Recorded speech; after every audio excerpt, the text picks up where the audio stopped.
to continue with the unique interviews that aren't just necessarily fighters. We have Justin Jones on today, a fellow podcaster. We're gonna dig deep. We're gonna dig deep. The man has a better studio than me. I want to play his guitars. I want to read his books. He's a gentleman. He's a scholar. I can tell all these things. He's got the rock lamp to kill all the bad something. What's up, man? How you doing? Good. How are you?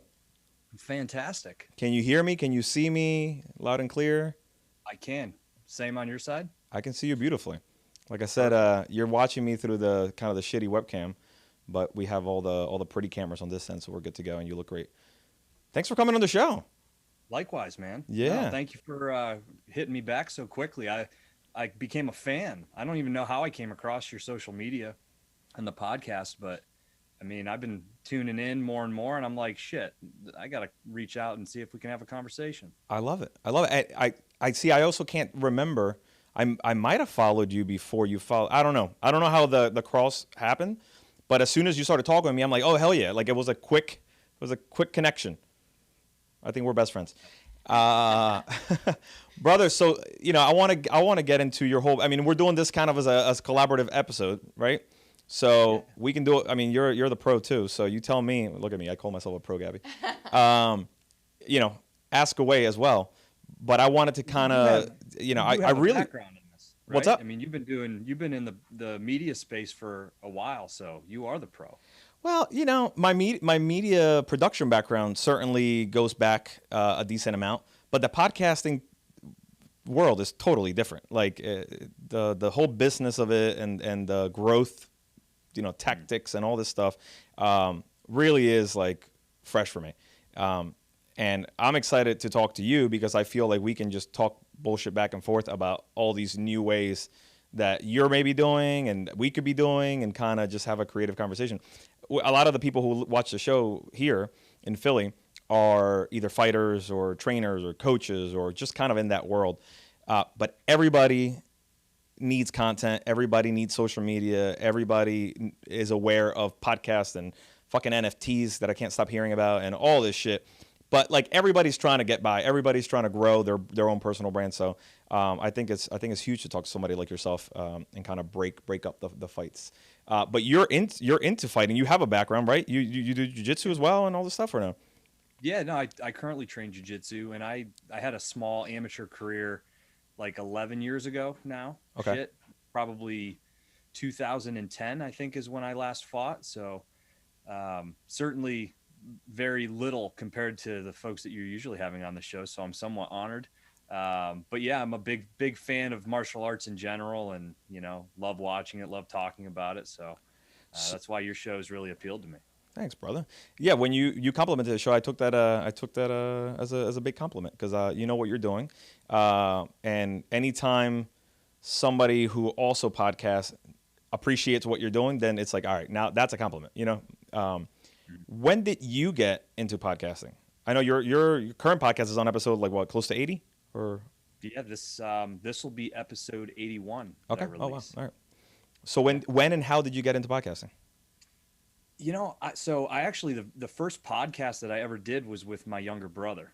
So I've got 3 younger brothers. 2 of them live in LA, Southern Cali, or just south of LA, kind of Orange County, and we were all in the cannabis space together. So even to back up further, like my background is in technology. So I started actually living in Philadelphia. I worked for a company in Bluebell that was a software company, and I led inside sales, got acquired by IBM, and kind of stayed in that space for 10 plus years. And just, always talking to people, being in front of people in conference rooms and everything. But I never had a desire growing up to have anything to do with technology. It just found me. It paid me well. It advanced me in a professional way. So I was like, I'm going to do it as long as it'll, give me the opportunity. But I've always just liked doing shit like this. I love doing, I remember in high school, I was like, broadcast journalism is one of my electives. And I was on the morning radio and the morning news. And Me too. I love sharing my opinion. I fucking annoy my family with it, right? So it was a natural thing to do. And my brother and I, we were in the event space, kind of, we were hosting events in LA, bringing in cannabis brands and then charging tickets, for people to come in and kind of just creating this cool networking environment. And we were talking with a lot of really interesting people. And he and I were like, we should start to capture this. And so we started to use that network that we had to do a podcast. And honestly, at the time, it wasn't about like being famous podcasters or making a bunch of money with it. It was as a tool to help grow our business and our network and be thought leaders, right? Because we weren't growers in that California scene. And there's a lot of fake people. And we were like, let's not try to be anything we're not. Let's just go in as two brothers that are trying to do something different and really want to connect with the real OGs of this industry. And we did it all on location. Did actually a couple of them at the Standard Hotel, which was like the first cannabis friendly hotel in Hollywood. We were like out on the pool deck with people doing shit in the background. And like, we had this whole cool setup, and we did it for probably 10 episodes. And then COVID kind of hit, and it made it impossible for me to travel back and forth from Pittsburgh to LA. And I still wanted to do this. So like May of 2020, I was like, I'm going to just do this on my own and do it remotely, because that's all I could really do. And it kind of goes back to something you said earlier on, where everybody's looking for an outlet to have a conversation and things. Like, I started reaching out to people who I had no business, like theoretically having podcast episodes with, like in the first 10 or 15 episodes. And they were like, yeah, I'd love to come on and talk with you. And I think some of it was people didn't have an outlet, and some people's existence really kind of requires them to have an outlet and be relevant. So they're like, any chance they could get, they were willing to come on my show early on. And I think it helped me immensely to just have the courage to do it, but then for them to come on and, then share what I was doing on their platforms, and, it kind of picked up steam, and it's been going hard ever since. How did you, I want to go like back to the beginning, but how did you, as far as the podcasting, how did you make a lit, cause you're kind of like Rogan, right? Like it's based on what curiosities you have, hence the name. It's Curious Jones, right? Yes. Yeah. So how did you go about picking who you wanted to talk to? Was it just people you were into, or were you clever with like a path that you were trying to navigate? Honestly, it's so right out of the gate, it was, okay, who do I know that's kind of within my network or a friend of a friend that I couldn't have on? And I knew that I wanted to, I am into so many different things. That's always been my life. Like high school, I was an athlete, but I was in a band. I played the guitar. I just was very, I just had a very broad interest, and that's continued. You know what I mean? My friends are all of diverse groups. I mean, it's just something I've enjoyed. So it wouldn't have been like the cannabis thing that I did with my brother. I mean, COVID definitely was an impact on that, but we were just having the same conversations with the same type of people over and over again. And that to me just didn't do it. Like, I had so many other questions about so many other things. So, it started with a couple people in the fitness and MMA space. I'm partners with Rumble Johnson and a brand that I'm actually wearing. Yep. And so like I reached out to him, had him on the show, and then those relationships kind of then spawned into people of the same space, right? Rumble led me to 2 or 3 other fighters that I was able to talk to, and, Corey Peacock, and then, he's a strength and conditioning coach down at Sanford, and then he led me to people in the medical space. So it's just kind of spidered, and it really is just what I want to talk about and things that I'm interested in. You mentioned Rogan. It's kind of corny and cliche, but I mean, dude, he's the godfather of this thing. And I try to emulate certain aspects of that. I think his freedom in being able to talk to a wide range of people and, not really trying to fall into any one shape or size. So yeah, I don't know. It just flows, Yeah. There's not, I mean, I don't know what other people think. I don't think there's anything wrong with setting kind of like a North Star or like or a good representation of what you consider content you would consume that you would want to then also put out. Like, I think that's That's how it sort of should be. Like, I didn't get into this stuff without the interest into podcasting. You know what I mean? Like, I've been listening to podcasts when I was like heavily running, and that was like what would get me through, and I would fucking love it. That was like way better than music, way better than any of this. And one podcast led me to another and to another, and that's why like this is huge for us, and hopefully it helps you as well. But like, it's like it's unique people that maybe like one thing but have no idea about this other thing, and podcasting does that, which is awesome. Yeah, I think there's another element that I'm leaving out that I think as you're talking is such a big part for me. And I just had 2 little boys over the last 2.5 years. So I had a newborn basically when I started this new podcast that we're doing. And I had a second one in that process as well. Hey, bro, you got to get out of the house. You have to get out of the house. You're staying too busy. Yeah, that's definitely a part of it. And thank God for mom for being a kick-ass rock star and supporting that. But I wanted to leave this kind of like journal of what I'm interested in. And I wanted to be honest so that, the chances are is hardly anybody in the grand scheme of things is going to listen to anything that I have to say. And if that's the case, I'm cool with that because I'm going to have this forever. You know what I mean? And they're going to have it. And I want them to know, what my thoughts are on my passions, MMA, music, but also what was I interested in? What were the other things that I was curious about? And, who knows, where will this go in the future? Yeah. I want it to be true and representative, I like that. I like that way of thinking. I just did another podcast with Jenny Anderson, who is Corey Anderson's wife. She has a podcast about fighters and stuff. And we were talking about the same kind of thing. And so I have 2 boys. They're older. One's turning 12, one's turning 8. But, it's the same deal. It's like the things we're into change so quickly.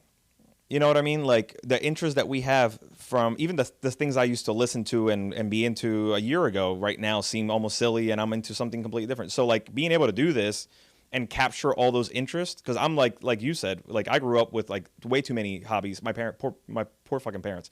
Like I was hardcore into every single thing I did, with whether it was a sport or an art endeavor or just the creativity brain is a little bit nuts, but we get to do this now. We get to do podcasts that kind of capture all those different interests, and hopefully they can be proud of that. So I think you're on the right track with using them as a push. Yeah. So Rumble Johnson, your line of products, which is it vitamin type stuff? Is it like nutritional stuff? So it actually, we started as a specialty coffee brand. Oh, okay. Action. My partner Joe, who's down in Austin, Texas, he was a former Onnit employee. So he was like one of the very first guys at Onnit. He was head of operations. I'm sorry, I don't mean to interrupt you. This would be the funniest fucking turn of events if you said my buddy down in Austin named Joe, who started with Onnit, and his name is Joe Rogan. Anyway, go. No, I wish. It's a fucking connection, though. I mean, there's Joe. Isn't Joe part owner of Onnit? He is, yeah. So there's kind of a, I guess, what is that? The law of, or 7 degrees of separation or something like that. He within reach, I guess. But now Joe Bryant is my partner's name, and he started to roast coffee kind of as a project for Onnit. It never went anywhere. He left and pursued this, and has a great story. Sourcing from beans in Guatemala, same family, 100-year-old farm. And he wanted to grow it outside of coffee. My background in sales and marketing and all that stuff, and kind of a passion for natural products. He had a vision to take it beyond coffee and kind of do similar things that Onnit's doing, and try to find a product set that filled a void. Mm-hmm. And it's interesting, the MMA community, for whatever reason, I'm sure part of it is because he and I are both really into it, but we've had just a lot of people from that space gravitate towards action in what we're doing. I think being in Austin also helps. We've had a lot of support from 10th Planet Austin. Curtis Hembroff and his whole team have just been awesome partners. We just recently signed Mary Barron, who's like an up-and-coming jiu-jitsu star. She's been on the show. Know some of her videos. She's big on. She was on the show. And no shit. I had her on the show. I actually had a weird episode. We had. Do you know? Were you ever into? I don't know if we're close in age or not, but were you ever into skateboarding?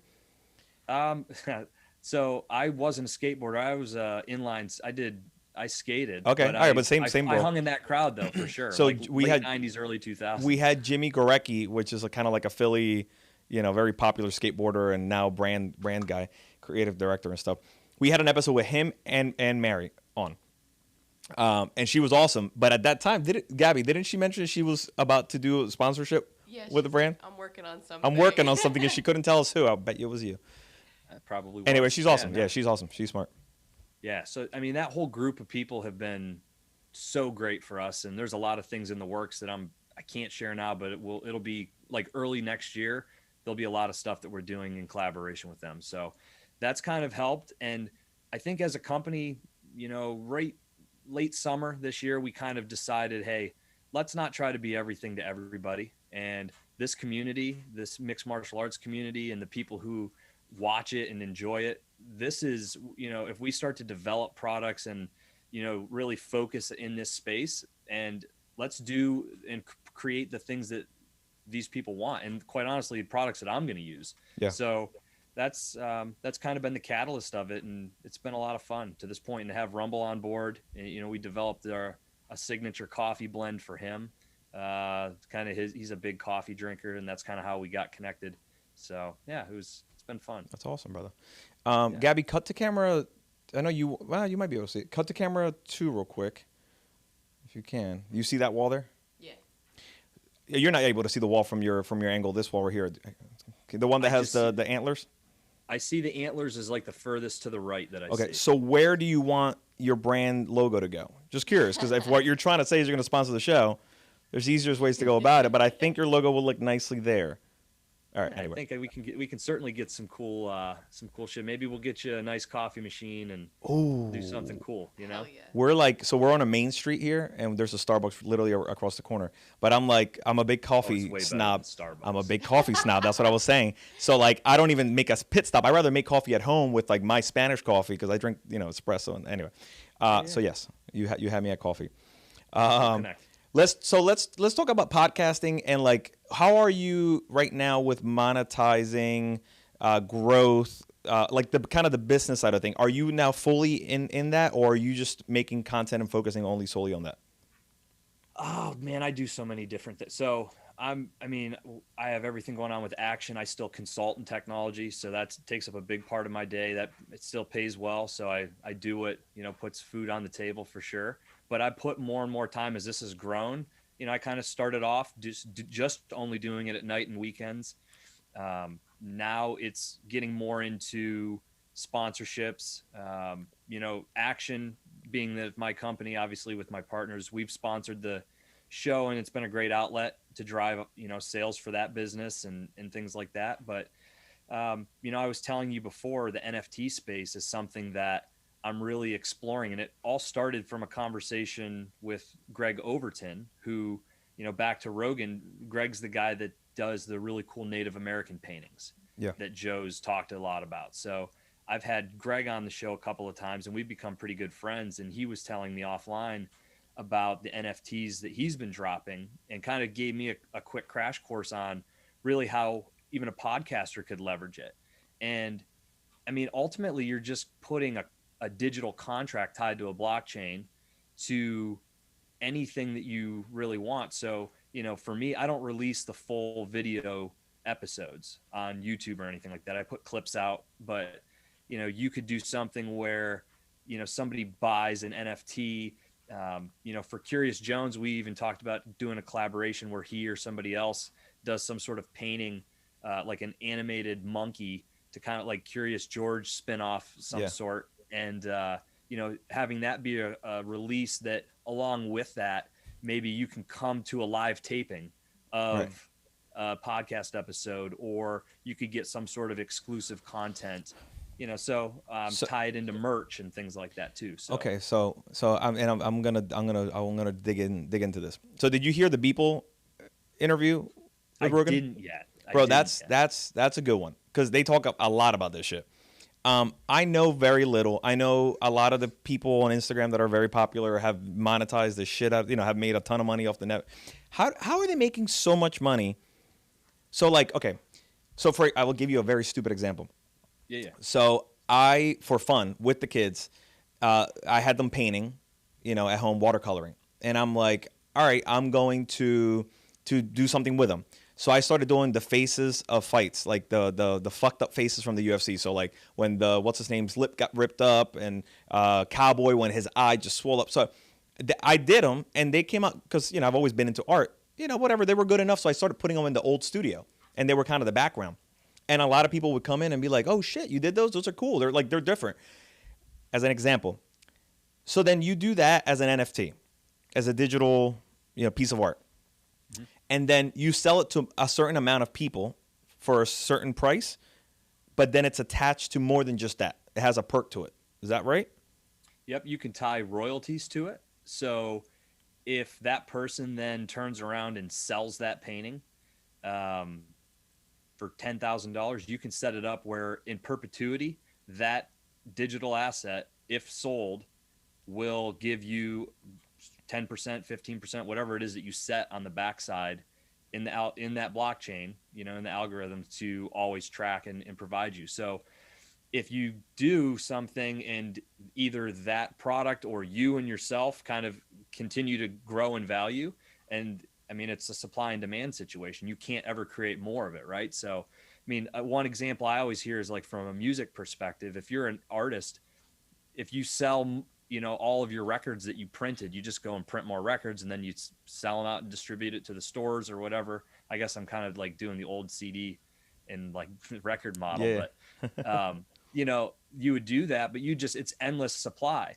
But now with people being able to self-produce, they can create, maybe like 100 NFTs and know that the supply is going to be way short of what the demand is, and then set up royalties on the back end so that when people get this digital file, maybe it comes with like some special package along with it of like album art and merch and things like that.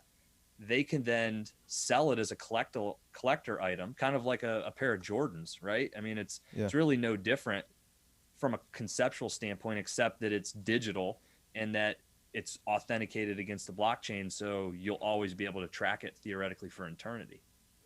Okay. So an artist could do that with their song. So then that song that wouldn't go on Spotify, it would be a download that person would then physically, well, not physically, but they would be the owners of. And then but then wouldn't it then duplicate the digital art? Wouldn't it then duplicate once you give it to the next person and then you still own it too? As the creator, you would own it. But so like if somebody resells it and then you're going to make a royalty, wouldn't that person then still own the digital file, is what I'm saying. That makes sense? Yes. But yeah, I don't know how that would work if they would have to, it's a good point. That's how ignorant I am of it as well, too. No, it's very interesting, and I feel like it's one of those things that if I have a conversation with somebody who knows even less than I do, I'm going to sound like the crazy one. So here's in full transparency. So I have a team, a guy, a friend of mine who actually I connected with through a podcast a couple of years ago. And he has a company. He started out in kind of like the affiliate marketing world, and he's moved into development. He was doing like Web 2.0 development. So like SEO, Google ad, analytics stuff to help drive engagement for brands. And now he's moving into what's called Web 3.0, which encompasses NFTs and things of that nature. So he's got a whole team of people that do the development. And so I'm kind of having conversations with that team about, here's some use cases and how I would like to try to monetize this. Now tell me how we can do that from a cryptocurrency blockchain perspective, maybe creating a token, anything, these guys are creating, I don't know if you've seen some of these like virtual real estate developments and shit where like they're selling to brands to put their storefront there where somebody can go into this digital world through an Oculus and then go shopping in this brand and buy things. I mean, it's crazy. We're all fucked, dude. our real bodies are fucked. My kids play Roblox and Fortnite and all this crap, and I even told them once I somehow was stupid enough to start following all these NFT accounts, which then populated all my DMs from bullshit about, have you seen this Bored Ape? I'm like, shut up. I don't know what you're talking about, and you're definitely trying to hack me. But anyway, they announced one time that like I think Nike and a couple other brands were now going to be within the game and like this Nike world where they could explore and all. Like, yeah, it's all moving into that direction, which is insane. But yeah, I don't know enough about it to not have somebody that knows their shit to help me with it, or I'll be lost and lose all kinds of time. But I think we have to get there, right? I think it's very interesting, like us for being such a young podcast and trying to come up with ways to monetize. It seems daunting to wait for it to continue growing to then finally, like, dude, I also have a family and I also work at for a TV station here locally or whatever. Let's think of outside the box ways to support the show so the show has enough time to grow. It's gonna need 3 years to fucking get to a point where it's gonna make or break, and little things like this help, these type of scenarios. Maybe, I don't know. Maybe I'm ignorantly thinking that we could do it, but something along those lines. You have to try so many different things, and I think that's a big part of it. Failing is a part of success, right? I mean, if you don't fail, to me, you either already know the answer, and very few people I've ever talked to know the answer, or you just haven't tried enough things to be successful. And sometimes even when you think it's going well, you need to step outside of that comfort zone and try something different because you might be missing something because of the success, right? So I don't know. It's as long as it doesn't cost me too much, I'm going to try everything. And if I look silly, then I guess I look silly. Yeah. No, you can't think about that stuff. I've failed my way here very, very much so. But this is like, and to you, I'm sure you feel the same way based on what you've said so far. It's when you enjoy it and it becomes like it doesn't really matter if anybody ever pays for this thing. I'm going to continue to do it because these fucking conversations mean something to me. Doing it, taking the time for it means something. Like this isn't work. You know what I mean? This is more important to the soul, but at some point you gotta, like you said, try different ways and see how you can grow it. That's why I had Dale Brown on the show. I was going to ask you about that, dude. Please ask away. What do you got? What's your take? Well, so like somebody just posted something, I guess, where he like kind of proved that he's been trolling, and on Instagram. Listen, the guy knows way too much about this shit that he's been doing, not as far as technique, about his line of work. That the guy's been, and I looked enough, I looked into it. He's been doing fucking local television for 20 years. Like, he's been everywhere. So the guy, I think, is an older guy who has been making money, whether with his bullshit or not bullshit techniques and services, right? And has been doing fine with his career. And then just somehow, stumbled upon the internet. You know what I'm saying? Like, it took maybe his wife, who I believe is younger, to start posting his shit on TikTok and posting it.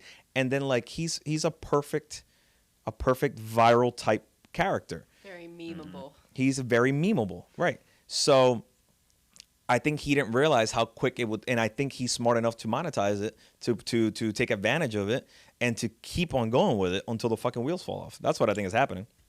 Yeah, no, I think you're so right. It's rare to find somebody who hits all of those things, though. You know what I mean? He being aware enough to know to take advantage of the situation, and not that he's taking himself too serious. You know what I mean? Like, 'cause you could be that person to be able to be kind of, I hate to say, goofy enough to make that whole shtick work, but then, not be savvy enough to take advantage of it. So I didn't know, man. I looked, and to your point, I saw there's like a history, and I'm like, it's not manufactured, because part of me, I watch it and I'm like, this guy is an actor. There's no way some company has realized that they can monetize this, and they've put him up to it, and they created a bunch of content.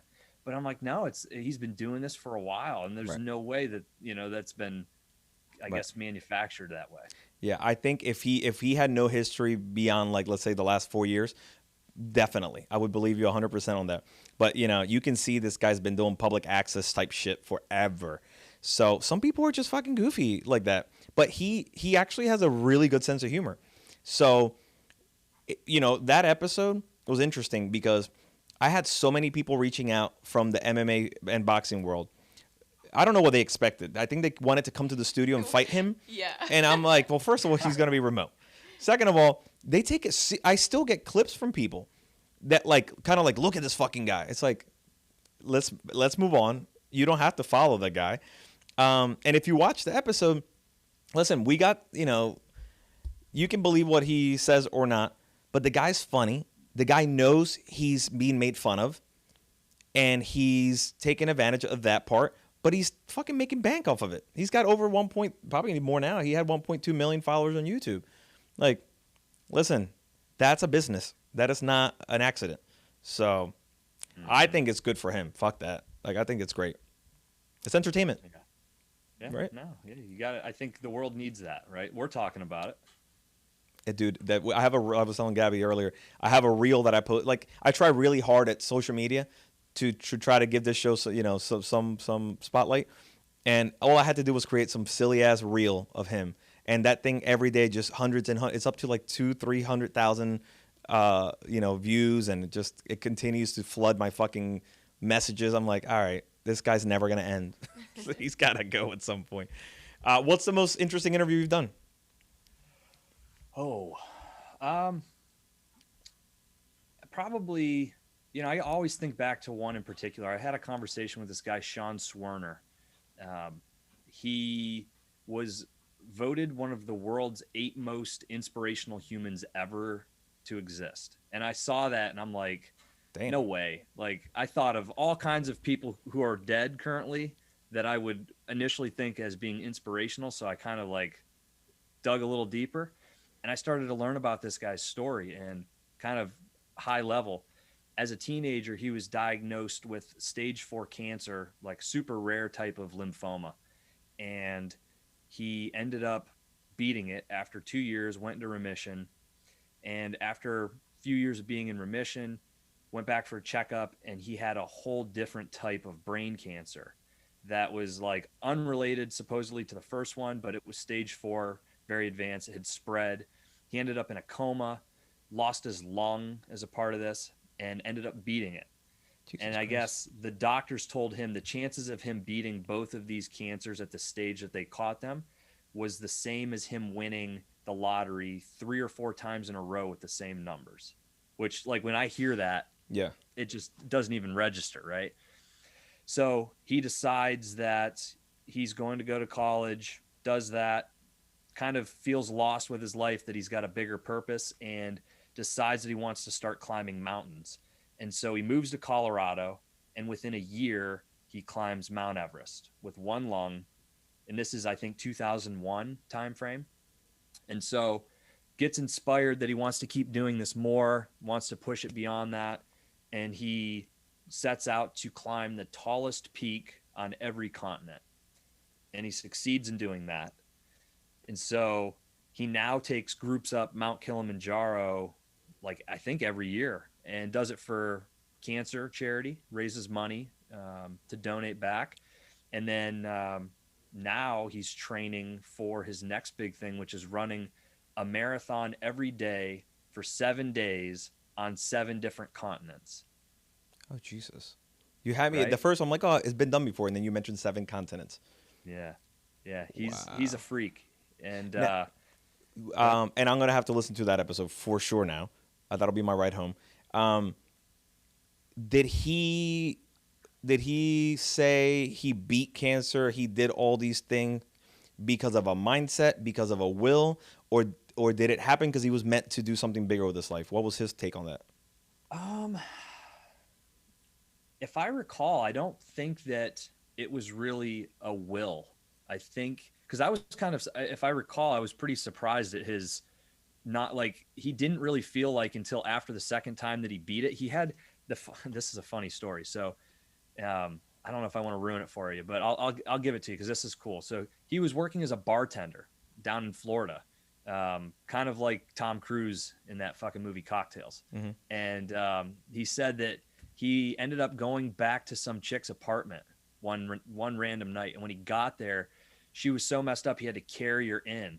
And he set her on the couch, and her roommates were there, and there's people partying. And he's like, there was drugs all over the table, and like somebody passed out. And he's just like, I left there and felt like I beat cancer twice. And this is where I'm at. Like, I'm bartending and like doing this. And he was like, I literally went home and like my life changed. And so I think that moment was what did it, because I was kind of like, up to that point, I was a little disappointed at his answers to everything. It was like, yeah, I like kind of like I beat it, and I kind of went on with life, Yeah, and then very it happened nonchalant. again, and Yeah. yeah. But Oh I gosh. think it was that moment for him. Wow. So Well, yeah, but thank God he got that insight, or that self awareness to realize, because holy shit, that would have been a waste, man. all Not saying right. that that bartending is bad in Miami or wherever he was, um, but hell yeah, if you beat something that a lot of people don't have a chance to beat, you better fucking go climb a mountain, you know. Yeah, So yeah. wow. See, and was that a moment when you got done that podcast? You were like, this is why I'm doing this shit, to hear Oh, stories like this. for sure, dude. I mean, there's so many. I'm sure there's moments the same for you. And Nah. I've got a question for you about that. But I mean, I think one of the other cool ones I've had two of my brothers on the podcast, and I had my father and my dad. My dad might be one of the most interesting lives that I've ever met. I mean, he's funnier than all hell, and it's probably, aside from, like, I did Tim Kennedy on the podcast. That was a big one for me. Love to get them on. Yeah. Couple of cool neurosurgeons, but my dad, it'll leave you rolling hysterically.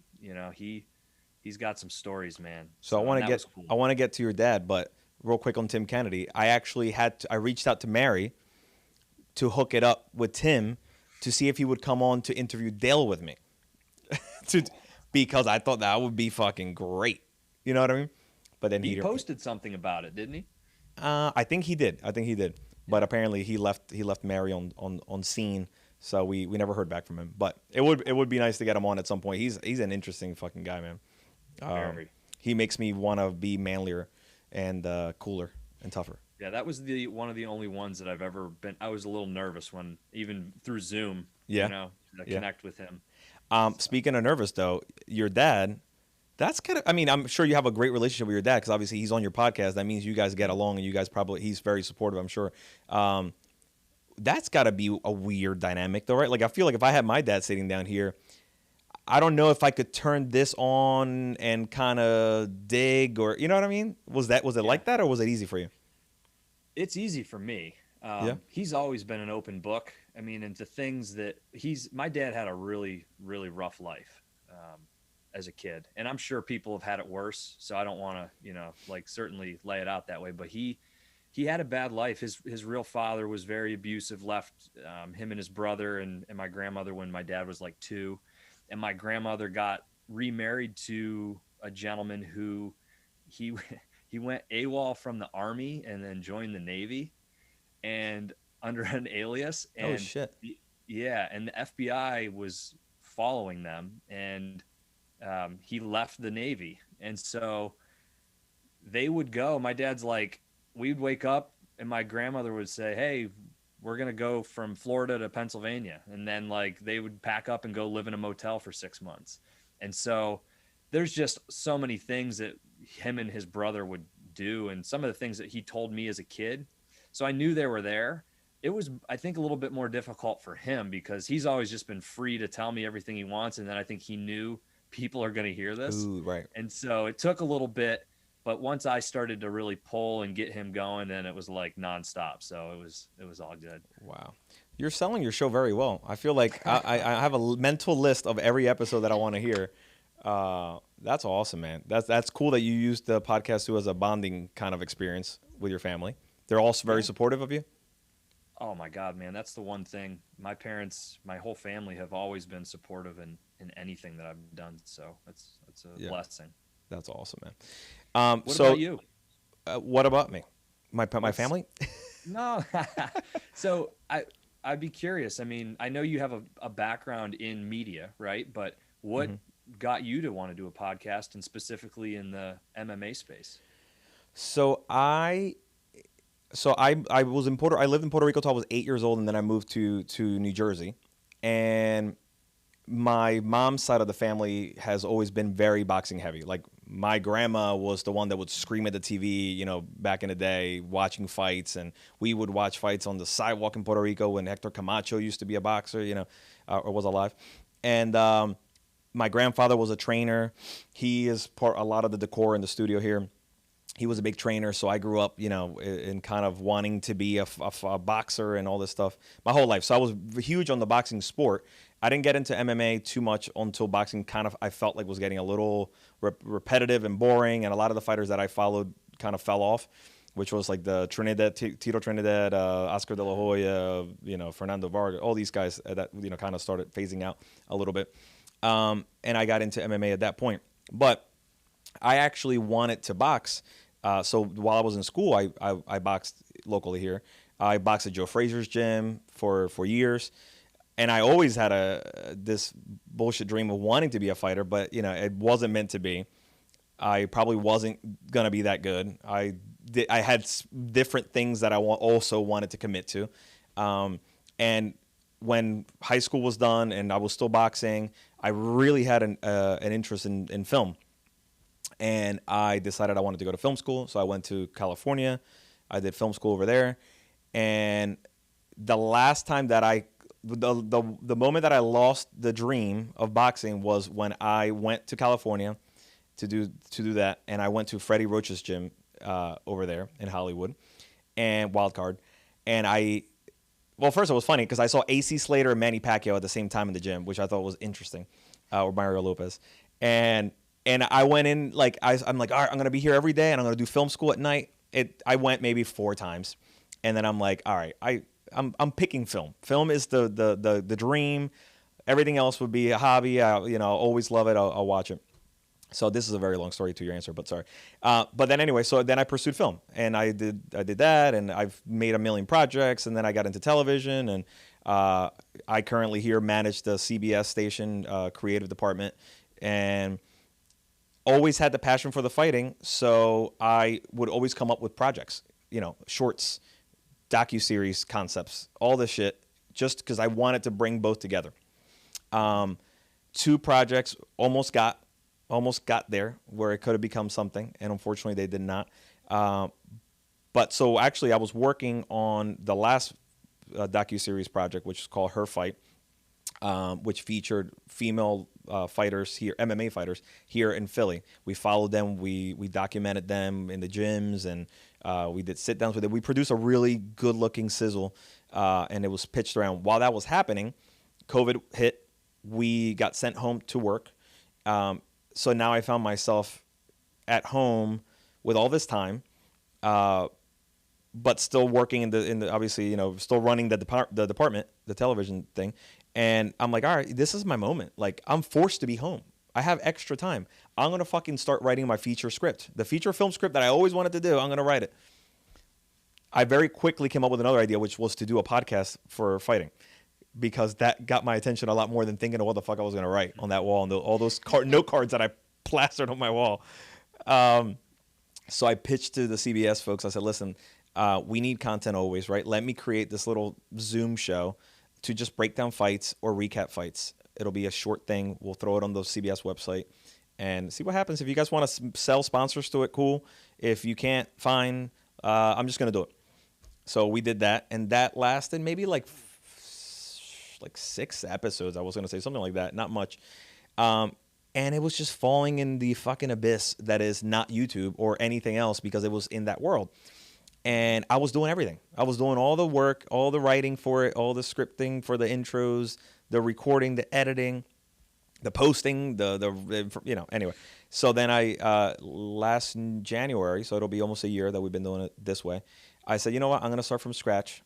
I'm going to go do it on my own. I'm going to do it in my own studio that I had for like little projects. It was like an art space, art building. And I started having guests on, which was a change, like guests on a couch. And I fell in love with it, because I actually looked back at messages that I had with a buddy of mine who we always kind of like worked on projects together that were creative. Like, he had his job, I do my thing. And whenever I would come up with an idea for like a film or something, that was like, we would get excited about that. And I remember telling him, I just want a space where I can go do this fucking thing, this my thing, almost like a late show. I've always been a fan of Conan O'Brien and all these other late shows. I'm like, if not that, right, because I'm not funny as shit like him, but like, if I could have my own little thing that I can just do all the time, repetitive, and it's maybe get somewhere, that would be the dream. And cut to, maybe 6 months from then, I was doing the podcast regularly in that space. and it was getting some traction or whatever. I was committed to it. I'm like, every week, rain or shine, feel like shit. Don't want to do it. Kids are busy. Like, I have to take the time from my family, away from my family. I'm doing it. This is the thing. And that's been it, man. It's just been one after another, and I've been very conscious of ways to grow it with who I have on, but a lot of times I want to talk. I want to have these people on, and it's going to be an amateur, or it's going to be a nutritionist, or it's going to be yourself, or it's about the conversation. Anyway, and now we find ourselves in this studio, which is a little bit cooler than the other one. And yeah, man, just with the hopes to still do that dream, right? To have my own little world here and transmit out to everybody, and hopefully people fucking watch. That's it. Yeah, I think for me, if all I really could ask is that it gets big enough where I can start doing it easier in person with everybody that I would want to try to have in person. Yeah. It's tougher, especially being for the most part in Pittsburgh. You know what I mean? So I'd have to be flying people in and out, and they'd have to be willing to make the trip. And I mean, it is what it is. It's really not, I don't think, as intensive as a lot of people would think, but it's still, it's more than that. But I mean, I remember the times of sitting across from somebody, and I'm sure you realize it too. It's different. You know it's what so I mean? Much, as much so as much this better. is great. But I was very hesitant to do the Zoom concept, or like even this in this way that I'm doing it now. For that reason, I feel like I myself am happier walking out of a conversation on a couch than a Zoom, because I always feel like, did it connect? Did it feel authentic? Did we really have a moment there? Because here I can tell. You know what I mean? Here we're fucking giggling in between comments and shit. Like, we can have a drink together. It's a whole different vibe. But a lot of people told me, like, no, like, the viewers still really care about who's on, regardless of whether they're in the couch or not. And I'm like, all right, well, I'll allow it. I'll do it. But now the way I have it set up, it's like I'm in my living room. Like, I'm seeing you on my 60 whatever inch TV, and I'm just sitting comfortably, and we're having you know what I mean? So that's a scary thought. Yeah. For me. No, you look great. I don't have my glasses on, so I can't see shit right now. You're just a blurry blob, but I can hear you well. So has there been anybody that you've had on that's been, above and beyond? I'm sure everybody's been a pleasure, but. Shit. We've had reoccurring. I think that's always a positive sign of. Yeah, like, as far as like fighters, like, I tend to start really liking people, and then I want to have them on all the time, and then I got to realize that I can't be weird. But like Pat Sabatini, I just said it not long ago, but Pat Sabatini, who's a UFC fighter out of this area, he's intriguing, and at first he was a challenge because he was very short on answers, and it pushed me against a fucking wall as I interviewed him a little bit. And the last time he came, we had a drink together, and we had fucking good stories that he shared, and we loosened up. And like, so somebody like that, I feel like it's been huge. And like, we went to fights locally in Atlantic City this last weekend, and I ran into him, and he like came running over, and it was like a night. He met my wife, I met his fiance, whatever. It's just like, shit, this is the little community. This is what I was talking about. So that he's been great. I have a buddy, Mr. Sean Burrell, who's awesome. Sean Burrell has fought everybody in every organization. And you talk to the guy, and the guy hates fighting. And he just wants to talk about football. But he's such a, like, I don't know, he's like really good dude, and that guy can come in through that door any day, and we'll just talk to shit. And if people paid to hear that, I might just have him on more often. Like, it would just be us talking probably at all times. I really wanted that to be the case. Like, I remember in the beginning, I was like, I can't wait to get to the point where people want to come back on, and viewers are excited to hear that person back on the show. And you know what I mean? Like, in the beginning, it was not that, and I don't know if we would ever get there. Yeah, I've had a couple, not to keep plugging it, but Eben Britton. If you've ever listened to Eben Britton, he was the co-host of Hot Boxing with Mike Tyson for the first season. He's a former NFL football player turned yogi, like breathing coach, meditation expert, just very insightful. And I've had him on 2 times now, and he had me on his podcast, The Ebb and Flow.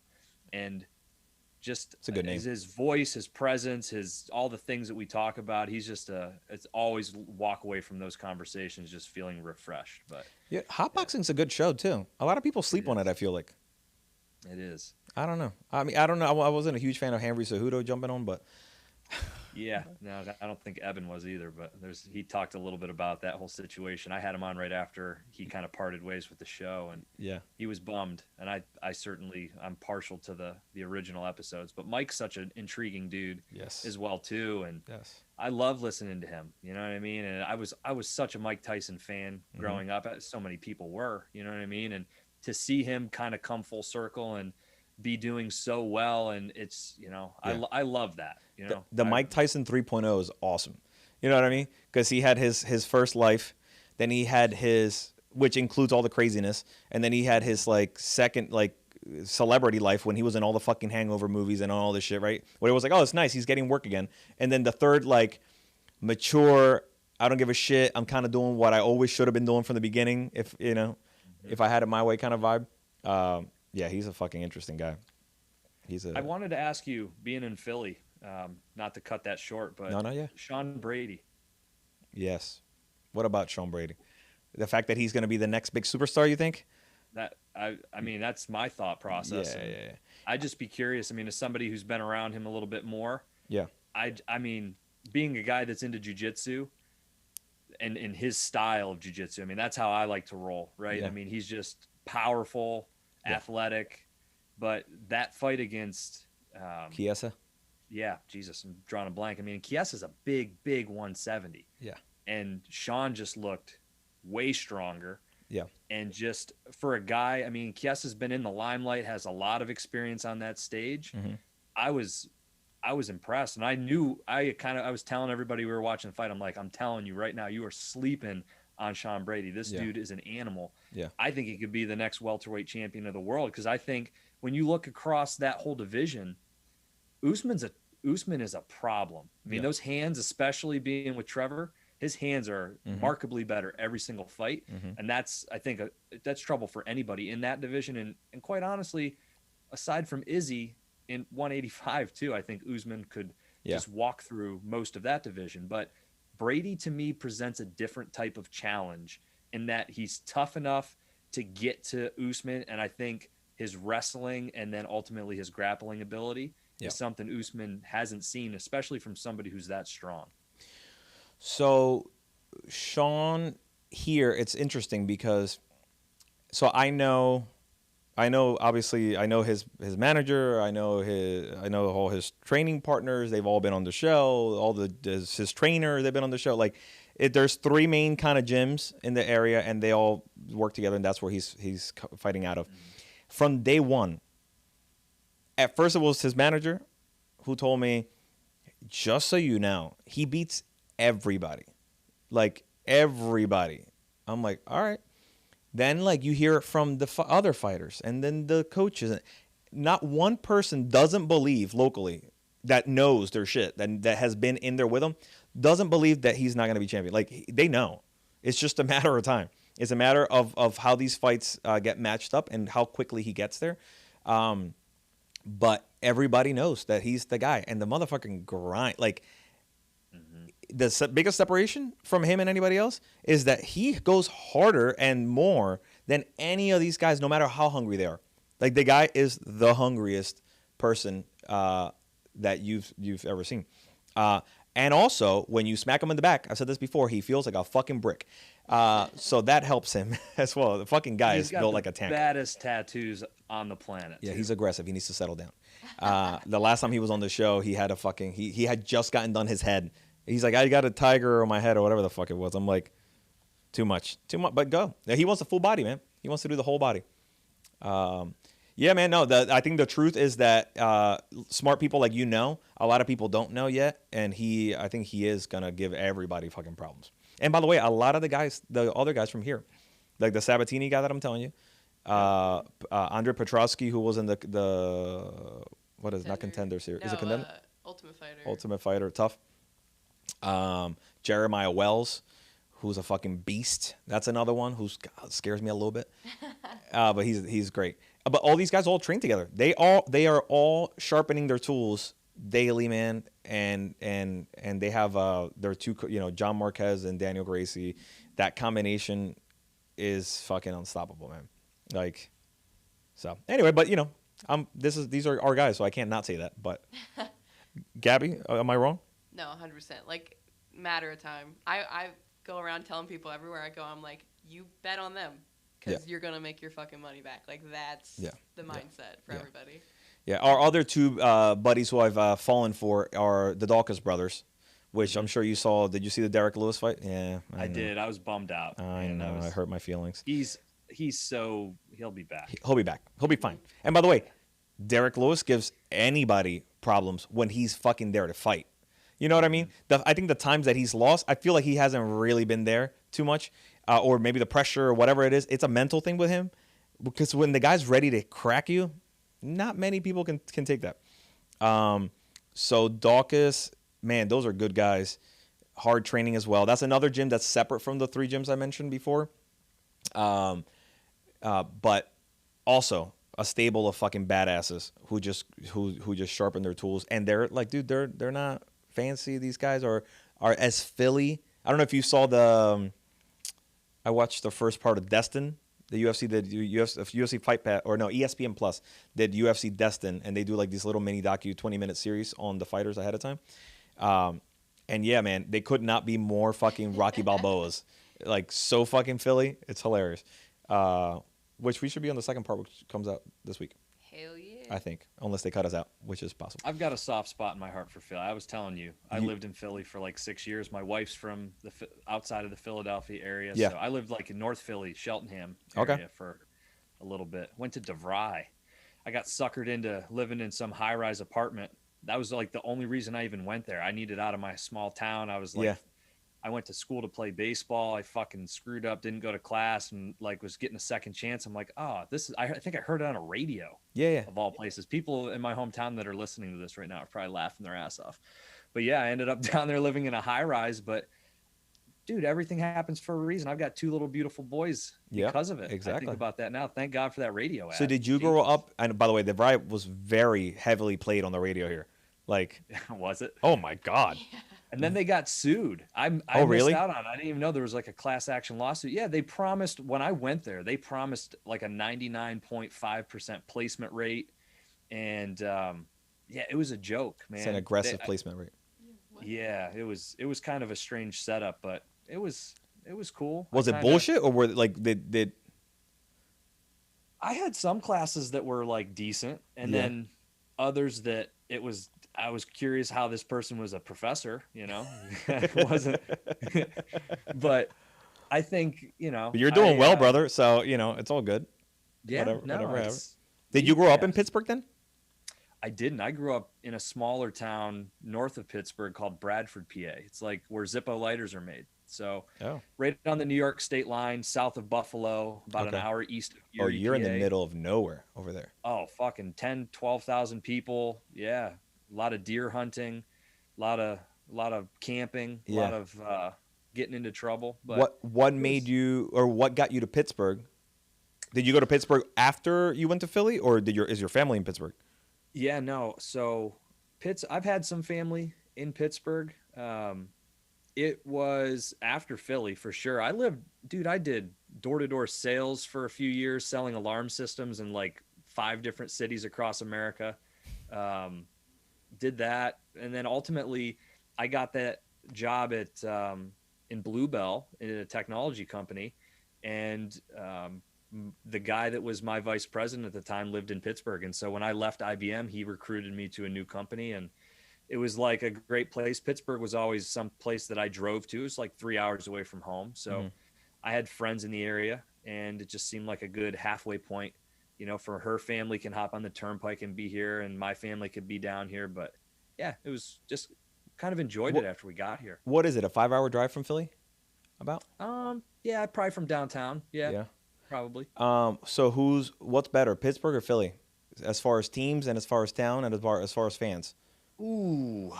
And your wife is listening to this. So. Yeah. Well, I mean, I'm a diehard Penguins fan over the Flyers. I'm not a Steelers fan though, so I'm a Bills fan. I grew up closer to Buffalo than I grew up to Pittsburgh, and the early '90s Bills were kind of like cool as shit, right? So That's fair.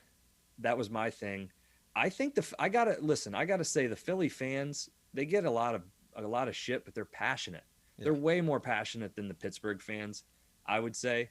But I just despise the Phillies. I despise the Flyers. I despise the Sixers, and I'm sure Gabby, press stop on that recording. Despise me right now. Press stop on that recording, please. Yeah, suddenly all How the audio's gone. dare you? Yeah, the audio just happened to go. Sorry. That's hilarious. Yeah, I'm not huge on sports that aren't combat, but my son surely loves the Eagles and the Sixers, loves them, and I appreciate being able to have such a heavy duty fan, kind of sports city. I took him, so he luckily got into the Eagles. He was little, but he got into the Eagles, and then they won a Super Bowl. So I got to take him to the fucking parade and all this stuff. So the kid is set. I'm like, you do realize you're set for life. Like you're an Eagles fan for life. That's it, dude. You're not gonna change it. No matter where you go in life, you will always be an Eagles fan. I can't hate on the Eagles. There's no reason to hate on the Eagles for me. Yeah, well, even the people who like the Eagles hate on the Eagles, so it's all fair. I think it's all fair. Yeah, man. Listen, when are you gonna be in? You got to come to Philly, obviously, to see your wife's family. So we should do this in here. I would love it. You're not a drinker. I'm trying to judge. No, I'm definitely a drinker. Are you drinking? I thought you were drinking a fucking kombucha or something. I don't know. No, I've been drinking. I've been. You're like, I've been drinking all day. I've been drinking. I busted open a bottle of. It's called Tin Cup. I don't know. Oh yeah, I had it. It comes with a little tin cup on top. Yeah, when you buy it. It's not bad. Well, you should have told me because I would have cracked something open. I haven't had a drink in this studio in how long? It's been forever. Everyone's been weight cutting. Everybody's weight cutting and I don't want to be the alcoholic on the show. So, anyway, if I knew you were, I would have joined you. Your eyesight is real bad. What's that? I said your eyesight is real bad because you didn't see the glass. No, I saw him with the glass, but I couldn't tell what he was drinking. Okay. But I should have had glasses. I would have been able to tell. God damn it. I still have the tin cup little thing that comes on top of it, I believe. I use that thing I like a beer and a shot. Mm-hmm. And I use that thing that came with that bottle like every time it's my go-to. Anyway, what's your favorite bourbon or whiskey? I'm a Jack guy. Are you? Yeah, I like even just like I've got a nice bottle of Double Barrel Select, just so smooth. But on the regular, it's been Woodford Reserve as like a regular go-to. But this Dalmore is delicious. Have you tried Dalmore before? I haven't. It's got like the deer head on it. Okay. Check it out. I think that's the 12. Yes, it's a 12. They get more expensive and fancier, but the 12 is just fine, and it's a very good interview sipper. So I just got a bottle of Macallan 12. Macallan is nice. We have a Macallan back there. So I'll stock up the bar for whenever you come, and we'll have plenty. For sure, dude. I love it. Anything else you want to ask me that we kind of glossed over, maybe? Or I think we hit a couple. We touched on Dale Brown. We touched on Sean Brady. There was one thing, and we don't have to go through all this because it probably. But it was, we're heading into the end of the year. No more UFC fights. Yep. Between now and January. But I'd be curious, maybe we just talk about the ones that would change quickly, and then maybe we can get into it sometime early next year when I swing through Philly. Love it. But do you see different title holders at the same time next year? If we think about 2022 December, I'm looking at this list of current title holders of each division, and give me a couple names, and I'll tell you if I think the belts switch hands. Okay, Volkanovski. Who's he fighting? He just fought. Well, Ortega. Was it Ortega the last time that he fought? Yeah. Yep. Okay, he looked good. Well, shit, that's a good one. So who would be his next two challenges? Because Because if he fights Max Holloway for some reason again, I think he loses. Because I thought he lost the last one. I think Max has the title at the end of next year. I don't know how he finds his way back in, but I think he's a guy who takes fights on short notice, and I think they know that that's a fight people want to see. So if they get a chance, I think that fight happens, and I think he beats him. Well, that's where I'm at. Like, if somebody else fights him, I don't know. I don't know that I can say that he loses the belt. If Max fights him again, I think he does lose it. Mm-hmm. So, what about heavyweight? December of next year, who's the heavyweight champ at the UFC? If they finally unite the belts that exist for no reason, the Gane? Because Gane has the interim belt. No, he has the real belt, and then. Wait, didn't he fight for the interim belt against Derek Lewis? He has Ngannou has the real belt. Yeah, Ngannou has the real. It was interim because Ngannou wasn't active. Which was bullshit because it was like, hey, you have 2 weeks to fight. You don't want to fight. You're not active enough. We're gonna give the belt to somebody else. Yeah, that was bullshit. I don't know enough about Gane except that he reminds me of like Anthony Joshua. Like, he's super well-rounded. I think he could totally beat anybody.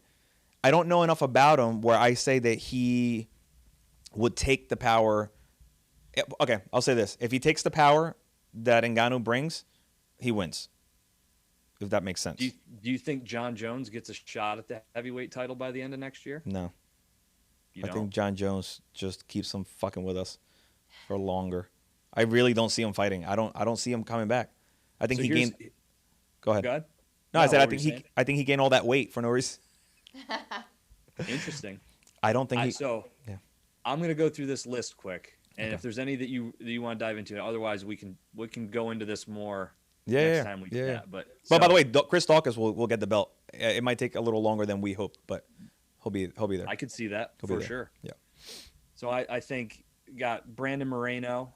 I think he keeps the title through next year. I think he keeps the title. I'm pissed that they're fucking fighting again. All right. I am too. Yeah, we can carry on. I'm not digging this new fight. No. I think Jan keeps the title. I think that's going to be very hard. I think he's going to hold that belt for a while. Yeah, honestly. I think he's going to fight Aljamain again, I'm assuming. Mm-hmm. Yeah, I think Aljamain loses. Yeah, for sure. I think Holloway ends up with the belt over Volkanovski. I would love that. I see that. I'm going to skip lightweight for a minute. I think Usman keeps it unless for some reason Brady gets an opportunity to fight him. But I don't think that's going to happen next year. I think Usman leaves next year still the champ. Fair to say because Brady probably won't fight more than 3 times next year. Mm-hmm. And there's no way he's going to get to Usman in 3 fights. Unless, like you said, some weird shit happens and it just ends up being that case. So, yeah, I agree. I think Izzy keeps the belt. I'd be curious to see that fight with Derek Brunson. But I'm gonna break your heart because I broke my own heart. I broke my own heart. I'm a huge Izzy fan. Maybe my favorite fighter at the moment. There's an aura that I trust. I trust when I have this feeling about an aura. And I think he fucking loses the belt to Whitaker. I think it's a mistake to fight Whitaker again. I think it's a huge mistake. He lost it to Blachowicz. That was fair. Different weight class. That was fine. But I just feel like it's like you should. Well, I don't know. Sometimes these rematches, I don't get sometimes. Like if you beat the person decisively, I mean, unless there's really nobody else to fight, why the fuck are you doing that? Mm-hmm. Anyway, I think it's a bad idea. So I think he actually loses the belt. Interesting. Light heavyweight. I think it changes. I think Yuri takes it, and I think he holds it for a little bit. Yuri's a scary motherfucker. He is very scary. The guy punches trees bare hands for absolutely no reason. Who else is in light heavyweight right now? That's so I mean Glover has it. Yep. Yeah, but Glover that was almost like a gimme. I don't know. Magomed. Who? Magomed Ankalaev. Oh yeah. No. I think Yuri's the guy. You're right. You're right. Yep. Okay. We'll save women. I think, although I do think Valentina Shevchenko is a double champ next year because I think she ends up taking out Juliana Pena, and I think she also keeps it at flyweight. That is a beautiful point. Yes. I thought the same thing when that fight happened. First of all, I thought Nunes, First of all, I had the worst wife to watch fights with because God does she make me feel stupid and says that things are rigged and things were meant to happen, and it drives me nuts. But anyway, she watched that fight with me and she was like, nope. Nunes is not, she's not fighting to win this fight. And I'm like, all right, relax, please. Let's see how this plays out. She was right. I don't know what Nunes was thinking. I don't know what the issue was, but you have Kyla Harrison in the front fucking row. What are you doing? That's the mega fight. You're gonna lose it to Pena, like and like that, like not be like it had to be an emotional or it had to be something. But I was already weird, a little worried about her when I saw her being actually in great shape because she's never been in that type of shape before, and that signals a change of habits, right? A change of routine with working out and what your focus might be on, what type of training you're doing. And I was like, man, she looks great. She doesn't look like herself. And Pena was hungry as shit. And whatever happened, and for whatever reason she lost that fight, it was such a missed opportunity with the Kayla Harrison fight because that's not going to happen now.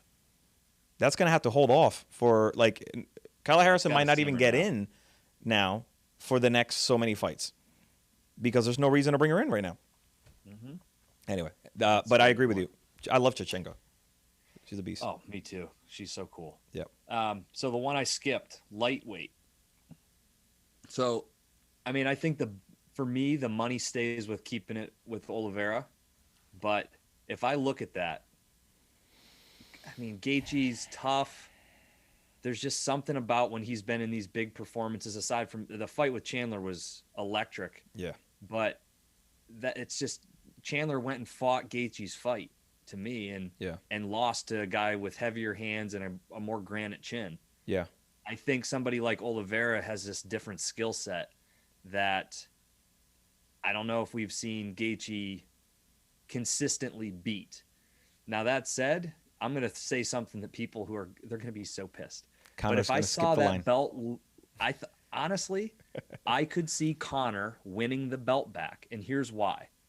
He's going to get an opportunity because he draws such a big pay-per-view that even though he doesn't deserve an opportunity at the belt right now, he's got just as good of a chance as anybody else. Aside from, I believe Gaethje's going to get the next opportunity. But aside from other than that, Conor's going to jump the line. Yeah. And he's got that left hand, and he's got a 50% chance of winning any fight that he's in, barring that the leg holds up. But I don't think that he's going. I'm going to stay and say Charles Oliveira is the champ, but I think Conor's got a huge opportunity just because of the fact that he's going to get a shot at the belt. So you think Gaethje's going to fight Oliveira next, and then Conor goes in for the winner? Is that the timeline? I think Oliveira beats Gaethje, and I think Conor gets a fight with Oliveira. Because Dustin already lost to him, and so did Chandler. Yeah. And Conor's a money draw, and so they're going to give him what he wants. Yeah, I think Conor wins against Oliveira, but loses against Gaethje. I would agree. It depends how that shakes, how the whole thing shakes, shakes up or whatever, or shakes out, however you say that. If Conor goes against Oliveira, I think that's actually a very, not easy, but it's a much easier fight. Higher chances for success than if he fights Gaethje, where I'll be tense as shit because every punch thrown could be the end for either of them. Mm-hmm. And the way the luck with McGregor's gone, McGregor will be probably the first one to get dropped. So, if I was Conor, I would chill and I would say, you know what? Either give me the Oliveira fight now, do your buzz, create some buzz, but then really don't take the fight, right? Because you still got to recuperate anyway. I think they said maybe April or later. Let them have their fight, continue the promotion work, and you're right, jump right back in there. Because who else is going to get it? Not going to be Poirier. Fight Jake Paul. If he's smart, he fights Jake Paul. Exactly. If he's smart, he fights Jake and Logan, and then Jake again. Why not? Listen, I'm starting to like Jake more and more. You can say whatever you want to say. You can't deny that right hand. So he hits hard. He's young. He's a big fella. He's doing his very smart way of navigating. So, I talked to somebody recently, and they made a great kind of analysis on the whole Jake Paul thing. They're like, this kid, as he's been clever with YouTube and his whole thing, he's found a way to get paid millions for us to see his amateur career unfold. Does that make sense? Like, he's fighting people like you would as an amateur that you should be able to learn from, right? Get all that shit out of the way, so when you become a pro, then you're good to go. So with that in mind, he's 3-5 fights away from fighting legit fighters, legit boxers. And he's kind of being smarter about it because he's getting paid a ton of money to knock out these guys who aren't great boxers.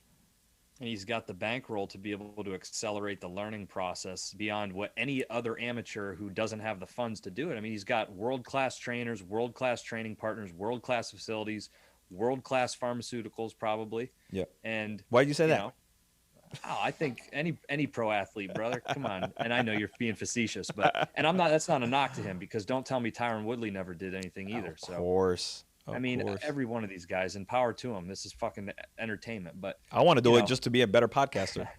Exactly. But no, I'm with you. I respect to them, and shame on anybody for trying to take their ability to make a bag. Yeah.